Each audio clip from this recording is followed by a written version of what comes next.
24-year-old Daniel Robinson. His truck found crashed in the desert, but no sign of the man. 2 years since geologist Daniel Robinson went missing from a work site in Buckeye. This is really a disappearance that's left so many people confused. A search for Daniel Robinson, a geologist who disappeared while working at a remote site in Buckeye. Police say they've done several recent searches in key areas where Daniel was last seen, but still no signs. Have you ever felt completely lost when trying to piece together a puzzling disappearance? A young geologist drives into the desert for a routine day of work, only to vanish without a trace. His vehicle is found overturned, his clothes abandoned, and his phone silent.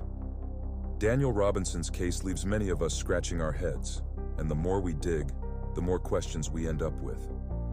But before we dive into the details of his disappearance, let us take a step back and get to know Daniel a bit better.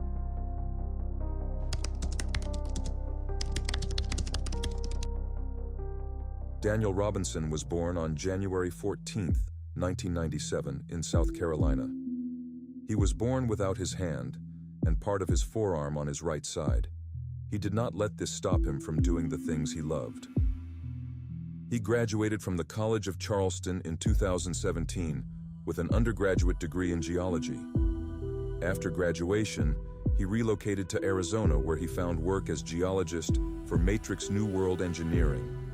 His father, David Robinson, described Daniel as someone with a bold personality who could make friends easily. Daniel had a lot of confidence and would challenge everything.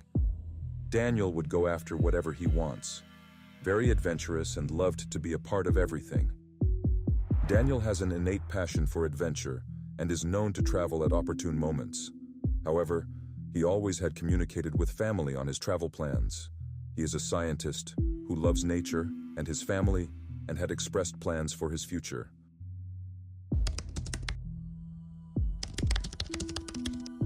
June 23, 2021. It was a regular workday for Daniel.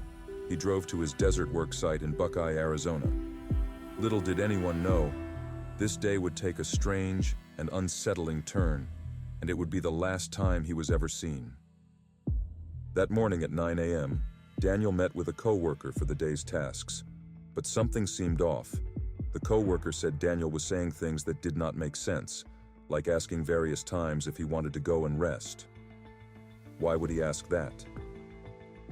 These peculiar interactions were just the beginning of what would become a complex and deeply concerning mystery. After only 15 minutes, Daniel left. The co-worker spoke with their supervisor and noted Daniel's odd temperament but continued working. At 3 p.m., the co-worker was made aware that Daniel had not been located, nor he was responding to repeated calls and texts, so they started to search for him. Daniel was reported missing by his father that night. The co-worker followed tire tracks he said were Robinson's near the work site where Robinson was last seen. Heading west, he tried to locate Robinson as he drove further into an extremely large desert area. The police searched that area for hours, but with no success. In the days leading up to his disappearance, family, friends, and co-workers said that Daniel had been acting strangely in the days before he'd gone missing. 2 days before he disappeared, he texted his sister that he had an emergency, but neglected to answer any of her calls in response, according to the police report. His sister also said one time he went over to her apartment and sat in silence for 30 minutes before getting up and leaving. The police report also said he was also behaving oddly with a woman he'd met while working a side job for a food delivery service. This woman named Caitlin told the police Daniel was very nice, and she and her female friend asked Daniel if he wanted to hang out with them at that time. Caitlin advised Daniel and exchanged phone numbers that night, and she sent him a podcast that he should listen to. Daniel began to show interest in the woman, even showed up to her home unannounced despite repeated rejections. In text messages obtained by investigators, Daniel's final message to her was ominous. "The world can get better, but I'll have to take all the time I can, or we can, whatever to name it. I'll either see you again or never see you again." Despite these concerns, there was no indication that Daniel was contemplating anything drastic. When asked if he was aware of any mental health issues, David responded that he was not. As days turned into weeks, the search for Daniel intensified, but answers remained elusive. On July 19, 2021, a rancher found his blue 2017 Jeep Renegade rolled over on its side in a ravine on his property, with the airbags deployed, and evidence in the vehicle indicating that the driver was wearing a seatbelt at the time of the crash. Several personal items of Daniel were found with the vehicle, such as his cell phone, wallet, keys, and clothes, but there was no sign of Daniel. What did this mean? Was Daniel still alive, or had something terrible happened? The evidence suggested that he had been in the vehicle, but there were no signs of struggle or foul play. Yet the unanswered questions loomed large. The vastness and isolation of the desert surrounding Buckeye, Arizona, became an unsettling backdrop to this enigma. The Buckeye area in Arizona is both breathtaking and treacherous. Located about 40 miles west of Phoenix, Buckeye is nestled within the vast Sonoran Desert, an arid expanse characterized by rugged mountains, rolling hills, and sprawling stretches of sandy terrain. The region is known for its striking natural beauty, adorned with unique flora like saguaro cacti and creosote bushes, which stand resilient against the harsh desert conditions. However, this picturesque landscape is not without its dangers. The Sonoran Desert experiences extreme temperatures, often exceeding 100 degrees Fahrenheit during the summer months. The intense sun can lead to dehydration and disorientation for those unprepared to navigate its unforgiving terrain. After the discovery of the Jeep, Daniel's family hired Jeff McGrath, an accident reconstructionist and private investigator, for 3 Laws recon. McGrath suggested that the accident scene had been staged. Well, the damage to the vehicle, it didn't match the area that the vehicle was found in. It had some damage along the driver's side that is unexplainable by the detectives. It also had some intruding damage into the windshield that didn't match anything in the area as well. Plus, I also had the airbag control module report that tells me what that vehicle was doing 5 seconds before the airbags deployed and what was going on with that vehicle since the airbags deployed. It tells us that the vehicle traveled another 11 miles after the airbags did deploy on that vehicle. It also tells us there were 46 additional ignition cycles on the vehicle after the airbags came out, and that the report says the vehicle was traveling about 30 miles an hour for 5 seconds prior to its final rest, or airbag deployment, I should say. And that's not possible in the area where the vehicle was found. The Buckeye Police Department downloaded the car's airbag control module, but it was only after David Robinson hired McGrath that a report was given.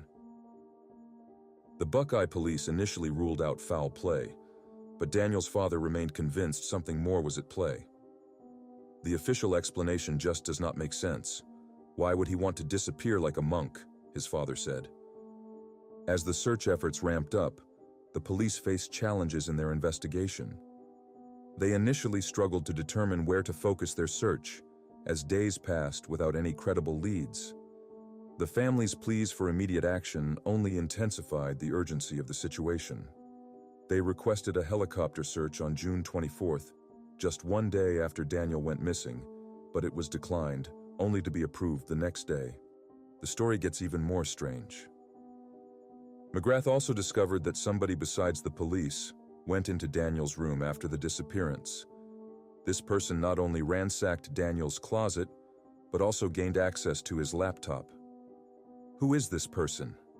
Even more unsettling was the fact that Daniel's cell phone had stopped transmitting signals just after 10:32 a.m. on the day he went missing.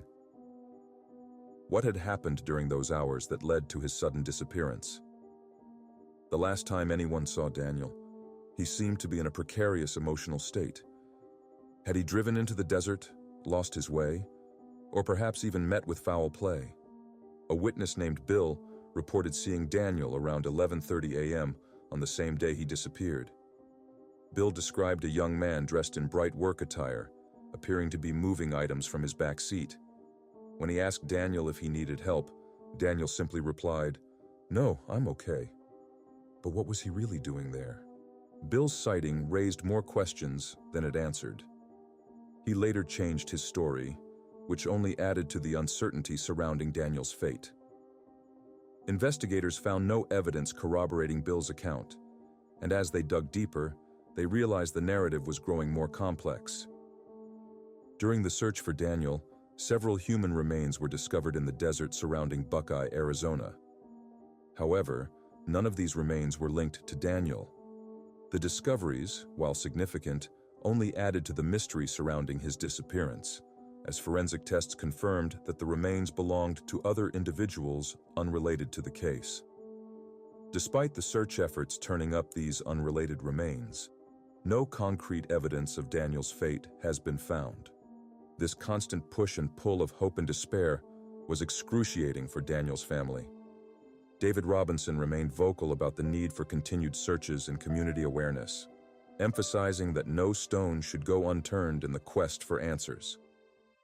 As the months dragged on, vigils and rallies were held to honor Daniel's memory and raise awareness about his case. Each candle lit represented a flicker of hope, a prayer for a safe return. The community banded together, rallying around the Robinson family as they sought closure. The community is the unity that we bring together. The families that have been out there searching, passing out flyers, helping with the efforts in every way they can. We are uniting them together to join us, the family of the missing, where you guys can share our stories, hear our stories, and get it out to the public, said David. David criticized the police for mishandling Daniel's case, claiming they overlooked disturbing clues. He accused the Buckeye Police Department of covering up the truth and ignoring crucial evidence that might have led to answers if pursued earlier. According to David, a family member had to plead with police to conduct a proper search, but they responded by saying Daniel was an adult who could disappear if he wished. "That's when I knew law enforcement wasn't going to do anything. I had to act," David said. David also claimed the department failed to investigate why Daniel's clothes were found discarded in the Jeep, instead bagging them up and returning them after 2 days, without treating them as critical evidence. Taking matters into his own hands, David deployed drones, facial recognition technology, and organized more than 100 volunteers to search the desert. They uncovered evidence police hadn't mentioned, including Daniel's missing sock at his job site, miles from where the other sock was found near his Jeep in a ravine. While the new evidence didn't provide clear answers, Daniel's family believed the police took too long to begin the search. The police report shows the family requested a helicopter search on June 24th, the day after Daniel disappeared, but it was declined and only approved on June 25th. The Civil Air Patrol, a volunteer group that conducts air searches, wasn't contacted until July 7th. Daniel's case gained national attention, partly due to a movement advocating for more media coverage of missing persons of color. David voiced concerns that the media often overlooked such cases compared to the attention given to others like Gabby Petito. In an emotional interview, David said, "This is bigger than I thought. It isn't just about my son Daniel. It's a national problem."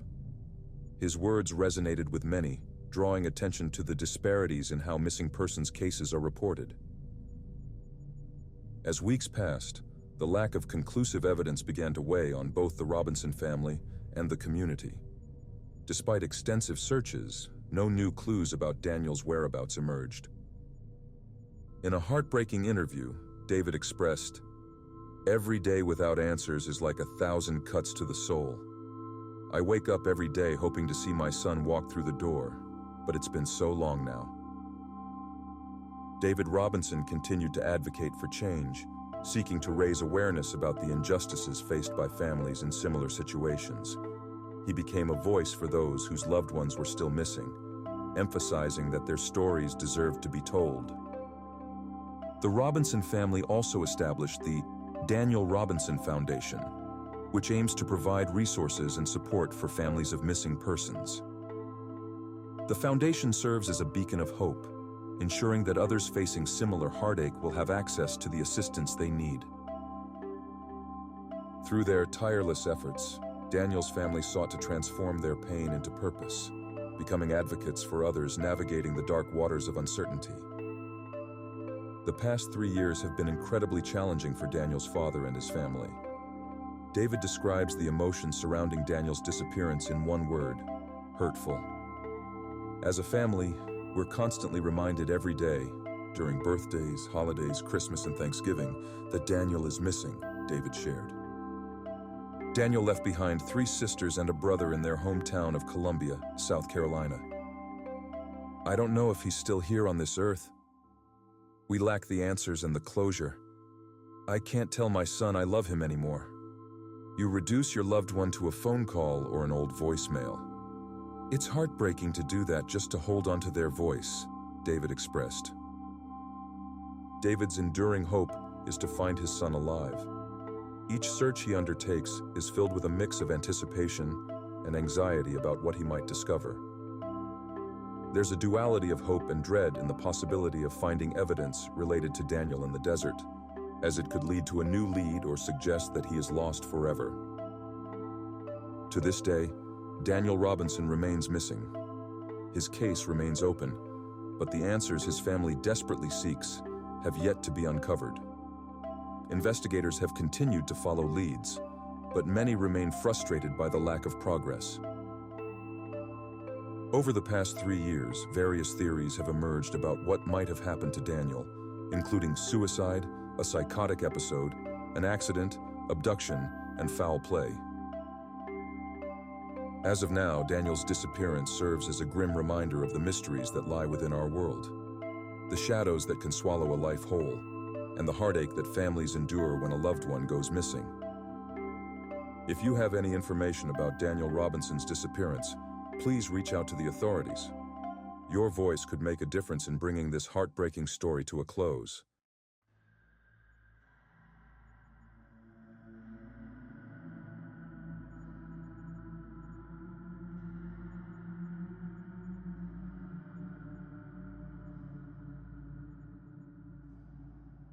What do you think happened to Daniel? If he died in the desert after a car crash, how has his body not been found? Or did somebody pick him up after the crash, and so, where was he taken? Share your thoughts in the comments below. If you find this video intriguing, check out our recent video on the Oda family massacre. Don't forget to subscribe and turn on notifications to stay updated on our latest videos. Thanks for watching, and we'll see you in the next video. Until next time, stay safe and stay curious.